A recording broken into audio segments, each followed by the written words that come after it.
کہ جب ایک خاص ہم مقصد حاصل کر لیں گے، ایک ہوتا ہے نا پلان، دیکھا جاتا ہے کہ جب یہاں پہ جو قانون نافذ کرنے والے ادارے ہیں وہ پسپا ہو جائیں گے اور بلو ایریا اور اسلام آباد میں ہر طرف جو ان کا یہ انتشاری ٹولہ ہے اس کا راج ہوگا، عمارتوں پہ قبضے ہو جائیں گے، تو پھر وکٹری سپیچ کے ساتھ مراد سعید باہر آئے گا اور پھر کمک پہنچے گی، جو باقی اور لوگ ہیں ان کو تیار تھا کہ پھر چھوٹے چھوٹے اور گروپس پہنچیں گے.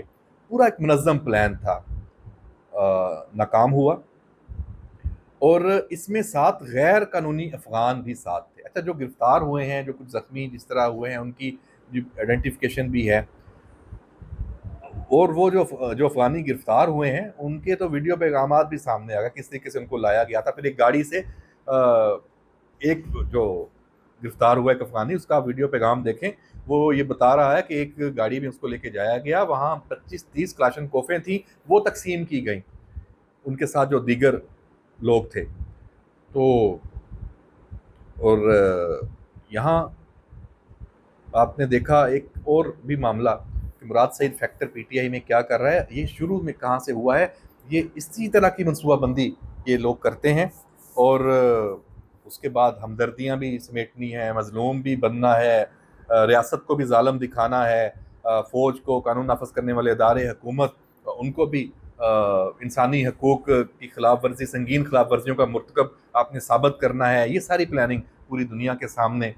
تو ارشد شریف جرنلسٹ، ان کے حوالے سے دیکھ لیں، جب ان کا یہ واقعہ ہوا قتل کا، پاکستان سے جب وہ باہر اور کینیا جب پہنچے، پہلے یو اے ای اور پشاور سے وہ گئے تھے، اس میں بھی مراد سعید کا کردار تھا. اور یہ ریکارڈ کا حصہ ہے کہ اس کی کالیں اور ایک تھریٹ الرٹ جاری کیا گیا، وہ بھی کے پی کی حکومت کی طرف سے، ان کے اداروں کی طرف سے، کہ بھائی یہاں سے نکلیں، آپ کی جان کو خطرہ ہے. وہ ان کو جس طریقے سے یہاں سے لے کے جایا گیا اور پھر سب نے دیکھا، اس میں بھی مراد سعید کا نام ہے.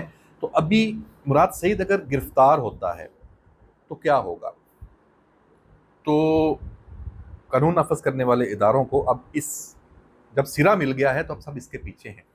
اب وہ کے پی کے میں علی امین گنڈا پور کی چھتری میں ہے، اور اب بشرا بی بی بھی اگر وہاں پہ ہیں، تو پھر یہ سارے آپس میں ملی بھگت سے ہے. تو مراد سعید کو اگر وہاں چھپایا ہوا ہے، اگر وہ اچھا پتہ چل گیا، یہ وزارت داخلہ نے بھی کہا ہے اور ہمارے ذرائع بھی بتا رہے ہیں کہ اس کی ویئر اباؤٹس کنفرم اطلاعات موصول ہو چکی ہیں. اب اس کے لیے یقینی طور پہ ایک کوئی آپریشن، اب ہم جب یہ بات کر رہے ہیں تو یہ پلان ہو رہا ہوگا.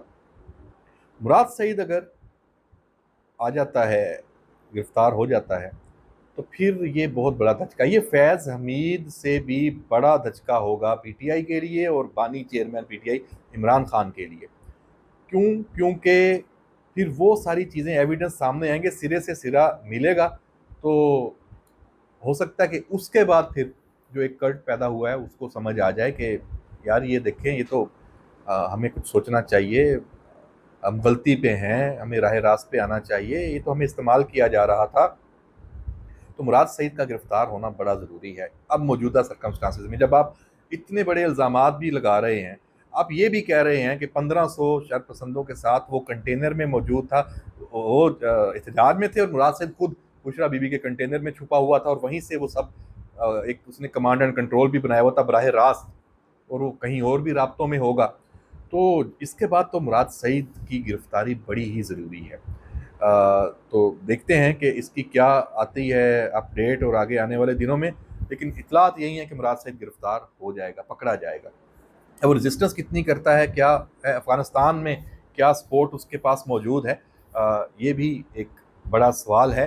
اور جب پکڑا جائے گا پھر ارشد شریف قتل کیس سے لے کے جنرل فیض حمید کی پلاننگ اور یہ 9 مئی بہت کچھ سامنے آئے گا، بہت کچھ سامنے آئے گا. اس کا اب انتظار ہے. اور یہ جو لاشوں والی یہ گھناؤنی سازش ہے، اس سے بڑی خوفناک سازش ہو نہیں سکتی. یہ کام وہی ہے، عوام کو اپنی افواج کے، اپنے اداروں کے خلاف کھڑا کرنا. اسی سے آپ کمزور کریں گے نا ریاست کو بھی اور حکومت کو بھی، اور گھٹنے ٹیکنے پہ آپ ان کو مجبور کر سکتے ہیں اگر آپ یہ کرنے میں کامیاب ہو جائیں. پلاننگ ہی یہ ہے. تو یہ ساری صورتحال سامنے ہے. اب ایک اور جو وزارت داخلہ نے اس میں بات کی کہ جو آرٹیفیشل انٹیلیجنس سے تیار کردہ جو جھوٹے کلپس کا استعمال کیا جا رہا ہے سوشل میڈیا مہم اس میں غیر ملکی جو میڈیا ہے اس کے بعض عناصر بھی اس پروپیگنڈے کا شکار ہیں، اور بار بار اس چیز کی جو وزراء ہیں، حکومتی اہلکار ہیں، پولیس آفیشلز ہیں، سب نے جو ہسپتال ہیں، پیمز اور پولی کلینک، انہوں نے اس کی اصل صورتحال کی وضاحت کی ہے، لیکن یہ معاملہ ابھی بھی خطرناک پوزیشن میں ہے۔ یہ پروپیگنڈا، جو پرتشدد مظاہرین ہیں ان میں سے 18 کسی خود کار ہتھیار بھی برآمد ہوئے ہیں، اور مجموعی طور پہ 39 جو مہلک ہتھیار ہیں وہ برآمد ہوئے ہیں۔ جو نہیں برآمد ہو سکے ان کی تعداد اس سے کہیں زیادہ ہیں۔ غیر ملکی اجرتی قاتل 3 درجن سے زائد وہ بھی پکڑے گئے ہیں، جو ہم نے افغانیوں کی بھی بات کی ہے، اور جو دوسرا جو جیل کی وینز کو آگ لگائی گئی ہے، 11 گاڑیاں اور ان کو نقصان پہنچایا گیا ہے، سینکڑوں ملین کا، کروڑوں میں اس کا نقصان ہے، اور اوورآل جو معیشت کو نقصان ہے وہ اس کا جو خمیازہ ریاست نے، پاکستان نے بھگتا ہے، اور الٹیمیٹلی عوام نے اس کو بھگتا ہے، اور برداشت کریں گے اس کا سارا جو بھی آگے اس کا فال آؤٹ آئے گا۔ تو اب آخر میں اسی سے جڑی بات کروں، پی ٹی آئی کے اندر یہ ادراک ہے کہ یہ سوال وہاں اٹھ رہے ہیں کہ یہ ڈی چوک میں آپ کیوں آئے تھے؟ احتجاج تو آپ نے اسلام آباد میں کرنا تھا، بلکہ عمران خان کی بھی کال یہ تھی کہ اسلام آباد پہنچنا ہے، آپ کو جگہ کا بعد میں بتایا جائے گا۔ بشرا بی بی، علی امین گنڈا پور اور اب مراد سعید بھی پیچھے ہے، ان کی پلاننگ تھی کہ ڈی چوک پہنچنا ہے، اور خاص طور پہ بشرا بی بی اور مراد سعید۔ تو علی محمد خان کی آڈیو لیک ہوئی ہے، لیٹسٹ ہے، سنجانی کی بجائے ڈی چوک جانے پر اس نے بات کی ہے، اور اس نے یہ کہا ہے کہ پی ٹی آئی سیاسی پارٹی ہے، احتجاج کا اعلان علیمہ خان کی بجائے بیرسٹر گوہر کو دینا چاہیے تھا۔ بانی چیئرمین نے تو کہا تھا ہماری پارٹی میں موروثیت کی کوئی جگہ نہیں ہے، علیمہ خان نے خود کیوں احتجاج کی کال دی؟